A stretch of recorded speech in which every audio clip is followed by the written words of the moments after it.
Hello, good to see you. Today I am here to talk today about how to escape from Groundhog Day. Hope you remember the movie. I'm Larry Wells. I am the founder of Future Life Now. I am an NLP, that is a neuro-linguistic programming master practitioner, trainer, and consultant. And hope you know about this whole issue about the Groundhog Day. If you remember the movie with Bill Murray, in which for what seemed like an eternity of consecutive days, he wakes up and it's the same start every day. Today is the Groundhog Day, and it gives the weather and all of that, and it's a repetition day after day after day after day. Although eventually something begins to change. And so that's what we're talking about. You may have had that experience, or you certainly know people who seem to have the same kind of issues reoccurring in their life time after time after time. My parents had friends. This was back in the, well, 50s and 60s, but we were close friends and they made a good living. Uh, he had a very good job. The man of the family had a very, very good job, but they continually had financial issues. In fact, I know of twice. This was before days of, uh, credit cards and that sort of thing, and I know of twice in which they changed locations, moved several hours away, just as one way. It probably wasn't the only reason they moved, but it did free them from local financial obligations. And that seems incredibly remarkable that people would do that. But they were good folks, but they just continued to have these financial issues, even though they had money. I had a client who came to see me and said that her goal, what she would like to achieve, was to be able to keep a job for 6 months. She was well educated, had a master's degree in her field, had been hired by just about every local organization that majored in that particular field, and could not manage a job, managed to maintain the job. And what she was doing at this point was that she was working for a hotel, setting up banquet rooms and lunch and things for groups that were coming in and would be there for several days. And she just was struggling with keeping a job. And in fact, one day finally she said, the problem is that people don't want extraordinary people; they just want ordinary people. And so her problem was that she was extraordinary and they only wanted ordinary people. So um, the solution that we came to was that she was going to use her extraordinary ability to act ordinary. And believe it or not, with that change of thought, she was able to maintain the job for 6 months. She came back later and said, I'd like to be able to keep a friend for more than 2 months. So we had another issue to work on. Um, the thing that happened with Bill Murray and how you began to get out of this whole issue of Groundhog Day was that little by little he began to make changes in his own behavior, and then we began to realize that the issue wasn't that other people were so much of a problem. It had to do with how he related to the circumstances, to the problems, to the issues that he was experiencing. So the whole idea is, and here's the key thought about things like Groundhog Days, is if what you're doing isn't working, do something else. Anything else will get a different outcome. Uh, I have worked with a number of organizations whose strategy was that if what they were doing wasn't working, they did more of it. They did it more intensely, more frequently, with more and more effort. And surprisingly, nothing much changed. And you may have had that experience, or you certainly may know people who struggle with certain types of issues. That you may have known people who continually get into what they call, or what could be termed, bad relationships. I remember a man knocking on my door one time and saying to me that he was really concerned and scared that his wife was going to leave him. He admitted to me that he was alcoholic. He had problems with drinking. He had troubles, didn't have a job. And he was afraid that he was going to, she was going to kick him out of the house. His wife agreed to come and meet with me. And as he repeated this story, her words were, he gets this way every winter. When it's cold outside and he doesn't have a place to stay, he gets afraid that I'm going to kick him out. In the spring and in the summer, he doesn't have that kind of problem. I thought that was kind of interesting. So, but I continued to work with him, and lo and behold, he began and he got himself sober. He got a job and was doing pretty well. And it was then that she left him. And I thought, how strange is that? What's going on here? When he's in trouble, when he's alcoholic, doesn't have a job. What's going on here? Well, it turns out he had, quote, rescued her from an alcoholic. And she was, the problem was the same with that person. And he rescued her, got her out of that relationship, married her, and they were living. And as it turns out, she happened to be the kind of person, her personality seemed to be that she needed to be in relationship with someone over whom she had, I don't want to necessarily say control, but at least that she was the strong one in the relationship. And she was, this was like the third relationship that she had been in, the third alcoholic that she'd been in relationship with. And that was her strategy, her sort of Groundhog Day issue for her. Now, she did not come in order to get out of that kind of thing, but he was aware of what was going on, and he needed to help to try to get himself together, even though in the end it cost him that relationship. Do something different. You may remember the television program Seinfeld and the character George Costanza.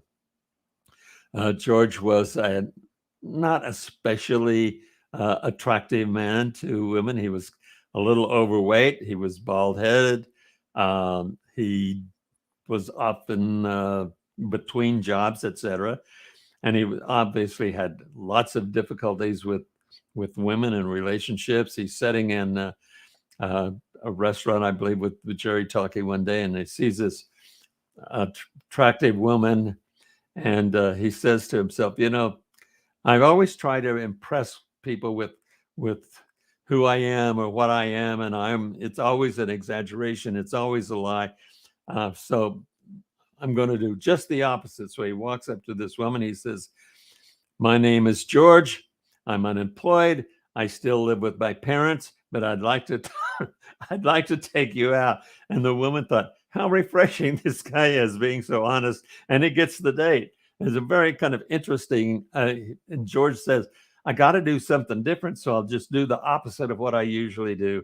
And in that moment, that worked out for the date. I don't think the relationship in the long term did.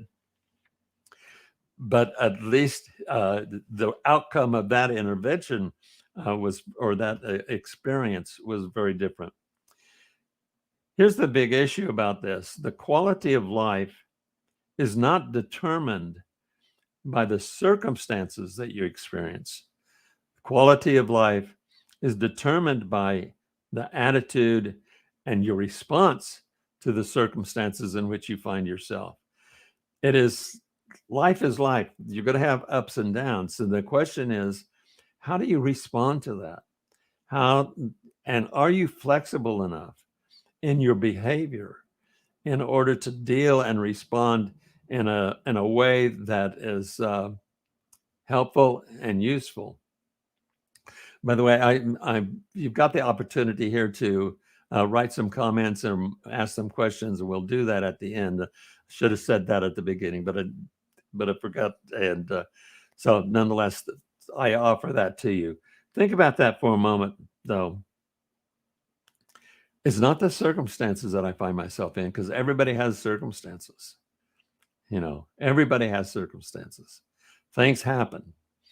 We don't control everything that happens in our world. What we do control and what we need to be able to focus on is how do we respond to the world in which we find ourselves.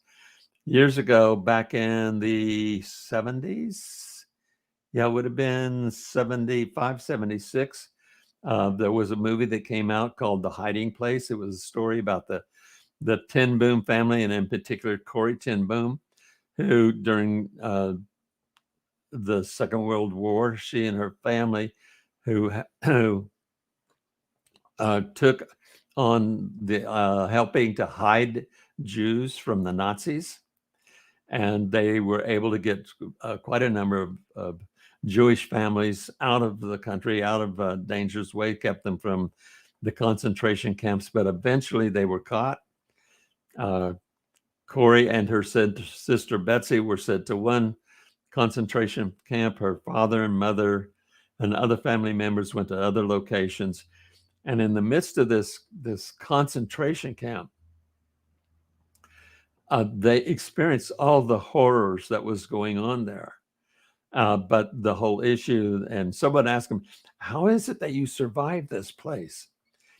And she said, well, we live in two worlds. One of the worlds is this horrible place, but the other world is this internal world that gives us actually, she was talking about her Christian faith.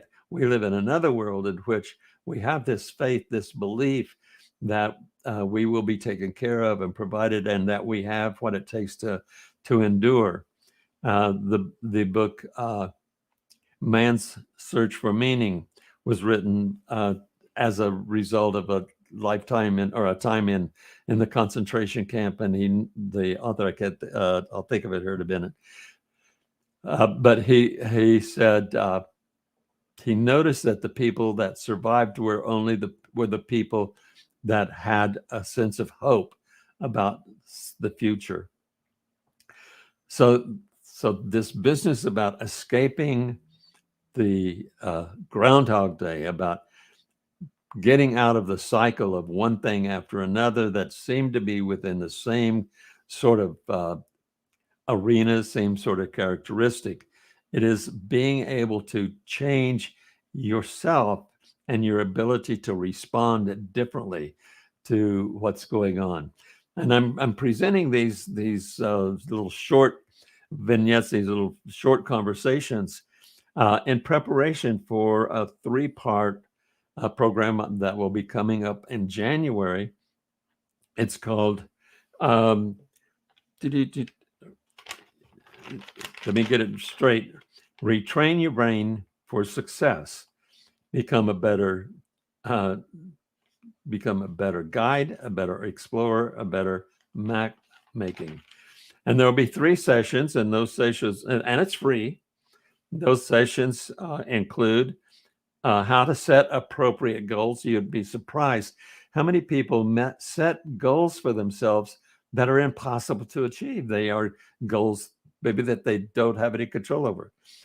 It will also include the idea that Albert Einstein said, you can't solve a problem with the same level of thinking that created it. And so we're going to discuss various levels of logical levels and how they can help create solutions to problems that seem insurmountable.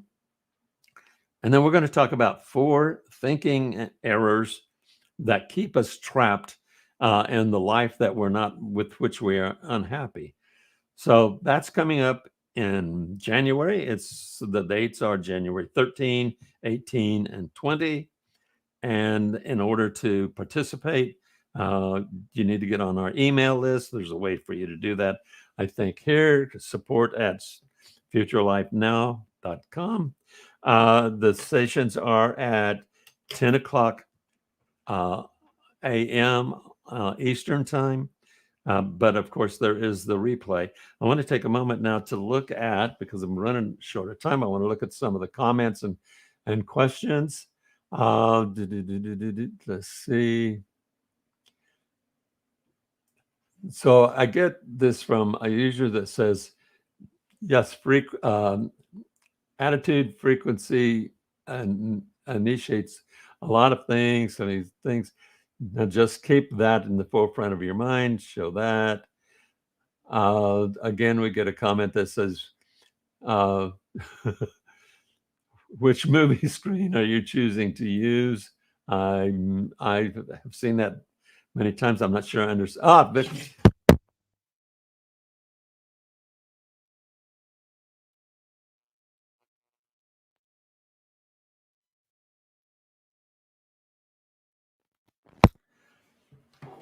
I just knocked my sound system off. I hope I'm still here, so you can still hear me. Yeah, Viktor Frankl was the one that wrote the book Man's Search for Meaning. Those are the comments that I have right now. Again, contact us at support@Future Life Now to find out more about upcoming events, and in particular the 3 free sessions in January 13, 18, and 20 at 10 a.m. Eastern Time. I will see you once again, and I'm not sure whether it's going to be tomorrow, but within the next few days. And for right now, I will say goodbye and look forward to seeing you or being with you again. Have a great day.